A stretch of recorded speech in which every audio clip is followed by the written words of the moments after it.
The lights inside Barclays Center burned brighter than usual that night. The crowd in Brooklyn knew they weren't just watching another title fight. They were watching two hungry fighters walk toward a moment that could permanently change their careers. On one side stood Antuanne Russell, the relentless pressure machine from one of boxing's most respected fighting families. Across from him stood Jose Valenzuela, a dangerous southpaw carrying power, confidence, and the belief that he belonged among the elite at 140 pounds. Before the opening bell even rang, there was tension in the air. Russell entered the arena with something personal driving him. Ever since suffering the first defeat of his professional career, critics had questioned whether he could truly become world champion material. That loss stayed with him. It haunted him. But according to Russell himself, it also sharpened him. He promised he would return smarter, meaner, and more disciplined. He wasn't coming into Brooklyn looking for a close fight. He came looking to dismantle Jose Valenzuela piece by piece, and from the very first seconds, you could feel that intensity explode into the ring. The bell sounded, and Russell wasted absolutely no time. He stormed forward immediately, snapping. Sharp jabs into Valenzuela's face before most fighters would even establish distance. The speed difference became obvious almost instantly. Russell wasn't simply throwing punches, he was flooding the ring with them. Every step forward carried bad intentions. Every combination came from a different angle. The pressure was suffocating. Valenzuela tried to settle in behind his movement, but Russell wouldn't allow it. He cut off the ring aggressively, firing, combinations to the body and head with frightening precision. The jab landed clean, then another, then a brutal hook to the body. The crowd began reacting early because they could see Valenzuela struggling to get comfortable. Russell's pace was relentless, and his confidence was growing by the second. Commentators began talking about Russell's mentality.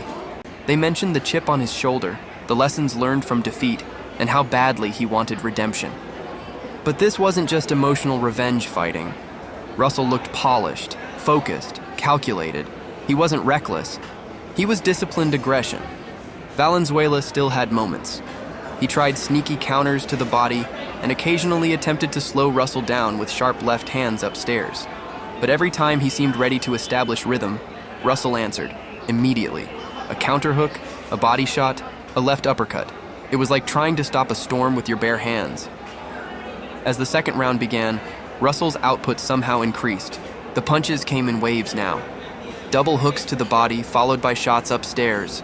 Quick pivots, sharp counters, constant movement forward. Valenzuela looked hesitant, almost trapped between trying to box and trying to fight. That hesitation became dangerous because against a fighter like Russell, even 1 second of indecision gives him room to dominate. The statistics told the story just as clearly as the action did. Russell was throwing over 70 punches per round early in the fight, an absurd pace for a championship contest. But even more impressive was the accuracy. These weren't meaningless punches tossed into the air. They were landing, hard. By round 3, Valenzuela's back was touching the ropes far too often. Russell kept digging vicious shots into the body whenever he got close. Those body punches began slowing Valenzuela down little by little. The challenger's legs remained active, but his reactions became delayed. Russell noticed immediately and turned up the pressure even more. This is what separates elite pressure fighters from ordinary aggressive boxers. Russell wasn't simply attacking blindly, he was making adjustments in real time. When Valenzuela circled left, Russell cut him off. When Valenzuela tried to counter, Russell beat him to the punch. When Valenzuela covered up high, Russell punished the body. Every exchange seemed to end with Russell taking control. Still, Valenzuela showed heart. There were flashes where he fired back with combinations of his own. At moments, he managed to push Russell backward briefly. And whenever he landed clean, the crowd roared because they knew he still carried dangerous power. But the problem was consistency. For every solid shot Valenzuela landed, Russell answered with 4 more. Round after round, Russell's dominance became more dramatic. The uppercut started landing beautifully. His timing looked almost supernatural at times. Valenzuela would dip forward, and Russell would split the guard with a perfectly placed shot up the middle. Then came the right hooks to the body, then the jabs, then the flurries. It was nonstop pressure with almost no wasted movement. One of the most impressive parts of Russell's performance was his conditioning. Fighters can start fast, but very few maintain that level of intensity deep into a championship fight. Yet Russell looked fresh, his feet stayed sharp, his combinations remained explosive, and mentally, he looked completely locked in. Meanwhile, Valenzuela was being forced into survival mode more and more often. He still fired back bravely, but his counters lacked the authority needed to discourage Russell. Every time he tried to build momentum, Russell interrupted it with another barrage. The fight slowly transformed from a competitive championship bout into a showcase of Russell's evolution as a fighter. Commentators began mentioning the Russell family legacy. They talked about his older brother Gary Russell Jr. and the amateur pedigree that shaped Gary Antuanne's career. But this performance felt different. This wasn't a prospect learning on the job anymore. This looked like a fighter fully stepping into world championship status. By the middle rounds, Valenzuela's face showed signs of damage. The punishment was accumulating. Russell's combinations were carving through the defense with frightening consistency. And perhaps the most demoralizing part for Valenzuela was that Russell always seemed to have another gear available. Whenever the pace slowed slightly, Russell exploded again. A sharp left hand over the top snapped Valenzuela's head back. Another vicious body combination followed moments later. Then a counter right hook, then a flurry against the ropes. The crowd inside Barclays Center could sense they were witnessing a complete performance. Still, to Valenzuela's credit, he never stopped. Trying, even while being outworked, he continued searching for openings. He tried feints. He attempted counters. He looked for opportunities to catch Russell charging in. There were brief exchanges where he landed solid punches that reminded everyone why he was dangerous. But Russell's pressure swallowed those moments almost immediately. Entering the later rounds, Russell's confidence became impossible to ignore. He started painting with the jab, controlling distance while still marching forward aggressively. His shot selection looked masterful now. He mixed body attacks with uppercuts and hooks in a way that kept Valenzuela guessing constantly. The punishment became increasingly brutal. Russell's combinations started visibly rocking Valenzuela backward.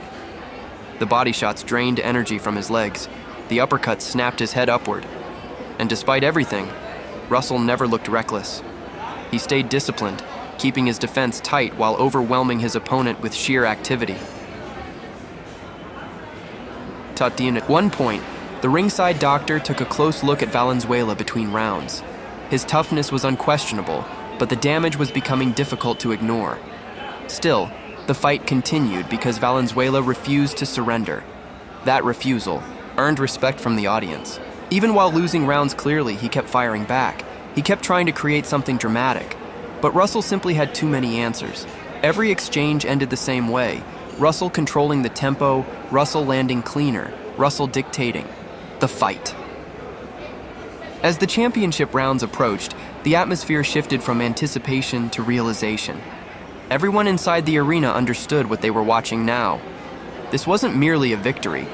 This was a coronation. Russell fought the 11th round like a man determined to leave absolutely no doubt. His combinations exploded with fresh energy. Left hands crashed through the guard. Hooks ripped into the body. Valenzuela's left eye showed heavy damage, but somehow he remained standing. And that might have been the most remarkable part of the entire fight, Valenzuela's toughness. Many fighters would have folded under that kind of pressure. Many would have mentally broken long before the final bell. But he kept fighting, even as Russell continued separating himself as the superior man that night. Then came the final round. The crowd rose to its feet, sensing the moment. Russell pushed forward one last time, throwing combinations with championship confidence.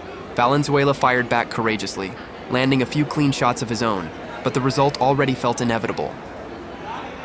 10 seconds remained. Russell unleashed another sharp combination as the arena erupted around him. The final bell sounded, and immediately, both fighters knew the truth. Valenzuela had shown heart, grit, and bravery. But Antuanne Russell had delivered the performance of his life. When the official decision came, The announcement felt less like a surprise and more like confirmation of what everyone had witnessed for 12 rounds. And those words changed everything. Antuanne Russell stood in the center of the ring as the new WBA Super Lightweight Champion of the world. Years of pressure, criticism, expectations, and setbacks suddenly transformed into triumph.